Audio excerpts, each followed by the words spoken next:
نفس کیسے کمزور ہوتا ہے، تو یہ کسی ایکسپرٹ سے پوچھنا چاہیے، کسی ماہر سے پوچھنا چاہیے کہ اس کی کمزوری کیسے ہوگی۔ ہماری بدنی امراض کے لیے یا صحت کے لیے ہم جو بدن کے ماہرین ہیں، طبی ماہرین ہیں، ان سے پوچھتے ہیں۔ اب روحانی ماہرین سے پوچھیں کہ یہ نفس بڑا تگڑا ہے، اس کو کیسے صحیح کرنا ہے۔ علامہ اقبال علیہ رحمہ جس شخص کو اپنا مرشد مانتے ہیں اور کہتے ہیں میری اندر کی بیماریوں کا علاج جس شخص نے کیا ہے وہ مولا جلال الدین رومی ہے۔ تو جلال الدین رومی ایک معالج کا پتہ دیتے ہیں۔ بعض اوقات ہمیں کوئی مسئلہ ہوتا ہے تو ہم کسی اپنے ڈاکٹر دوست سے پوچھتے ہیں کہ یار آپ کی نظر میں کون سا اچھا ڈاکٹر ہے جو ہمارے اس مرض کے لیے ہو، کہ ڈاکٹر آگے جس ڈاکٹر کا پتہ بتائے گا پھر وہ باکمال ہی ہوگا نا۔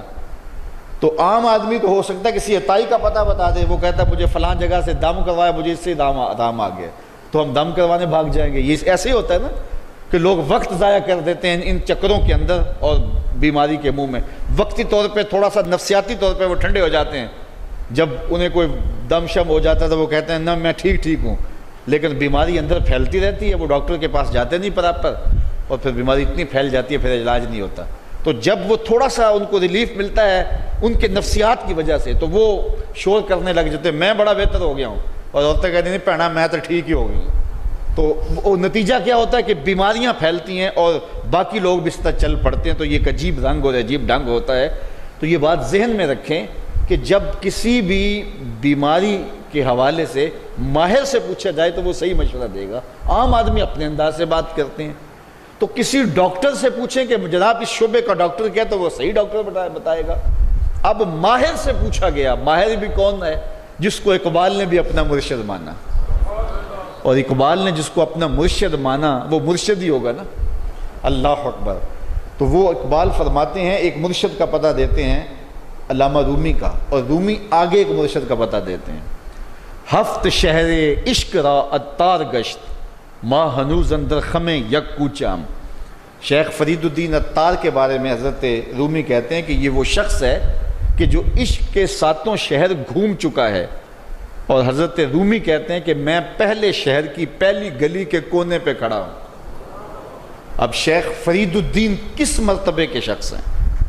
تو ان سے پوچھئے کہ آپ ماہر ہیں، اقبال کا مرشد بھی آپ کی دہلیز پہ کھڑا ہے، تو آپ بتائیے یہ نفس کا علاج کیا ہو؟ تو شیخ فرید الدین فرماتے ہیں آؤ میں تمہیں بتاؤں اس نفس کا علاج کیسے کرنا ہے، چونکہ یہ نفس کا علاج ان لوگوں کے پاس ہے۔ باج فقیراں کسے نہیں ماریا، باہو ظالم چور اندر داہو، یہ ان لوگوں کا ہی کام ہے کہ اس کا علاج کریں۔ تو شیخ فرید الدین فرماتے ہیں نفس نتواں کشت اللہ باسے چیز بات گوئم یادگیرش اے عزیز۔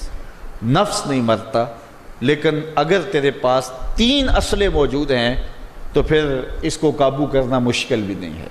وہ 3 اسلحے کون سے ہیں ذرا سن لیجئے، اور اس نیت سے سنیے کہ ہم اس ماہ صیام میں اس پر عمل کریں گے اور اپنے نفس پہ قابو پانے کی کوشش کریں گے، کیونکہ یہ تقریر محض تقریر نہیں ہونی چاہیے کہ میں آ کے ہر سال کوئی بات سنا جوں اور آپ ہر سال سن لیں، تو اس سے کیا فائدہ ہوگا اگر ہم عمل نہیں کریں گے۔ تو اس نیت کے ساتھ سنیں کہ یہ ایک ماہر روحانیات کے ماہر نے ہمیں یہ مشورہ دیا ہے کہ اپنے نفس کا علاج کیسے کریں۔ تو کہتے ہیں نفس نہیں مرتا مگر 3 اسلحے ہوں تو ٹھہرتا بھی نہیں ہے۔ پہلا اسلحہ خنجر خاموشی، خاموشی کا خنجر۔ دوسری بات شمشیر جو، بھوک کی تلوار۔ اور تیسری بات نیزائے تنہائی اور ترک ہجوم، اور ایک تنہائی کا نیزہ۔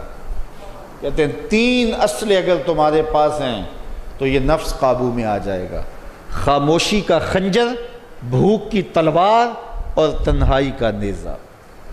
ایک دشمن بندھا ہوا ہے، 3 اسلحے لے کے دوسرے دشمن پہ ٹوٹ پڑو۔ ماہ صیام میں بھوک تو پہلے ہی کاٹنی ہے، لہٰذا یہ جو ہے وہ بھوک کا ہتھیار بھی اس کے اوپر جو ہے وہ کارگر ہو گیا۔ اب خاموشی بھی اختیار کریں، کوئی فضول بات اپنی زبان پر ادا نہ ہونے دیں۔ میرے حضور نے فرمایا اگر تم سے کوئی الجھے، کوئی لڑے، کوئی بحث کرے تو تم اسے کہہ دو انی صائمن، جا بابا معاف کر میں نے روزہ رکھا ہوا ہے۔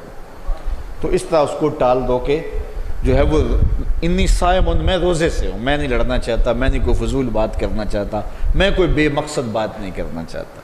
لیکن فرمایا جو جھوٹ اور جھوٹے اقوال اور اعمال نہیں چھوڑتا ہے اس کے بھوکے اور پیاسا رہنے کی اللہ کو کوئی ضرورت نہیں ہے.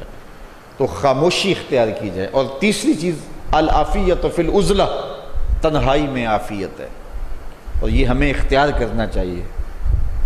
حضرت شاہ نقشبند بخاری علیہ رحمہ فرماتے ہیں فقیر کے لیے بہترین جگہ مسجد ہے یا پھر اپنے کامل شیخ کی صحبت ہے، اور تیسری چیز تنہائی ہے، اور چوتھی جگہ سوائے ہلاکت کے اور کچھ نہیں ہے. اس لیے ہمیں کہا گیا بازار میں دیر سے جاؤ، جلدی واپس آ جاؤ، مسجد میں جلدی جاؤ، دیر سے واپس آؤ. تو بہترین جگہیں مساجد ہیں.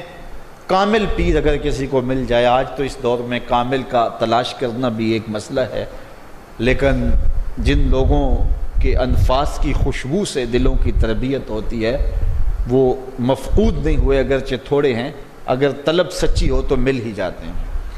تو تیسری چیز فرمایا تنہائی.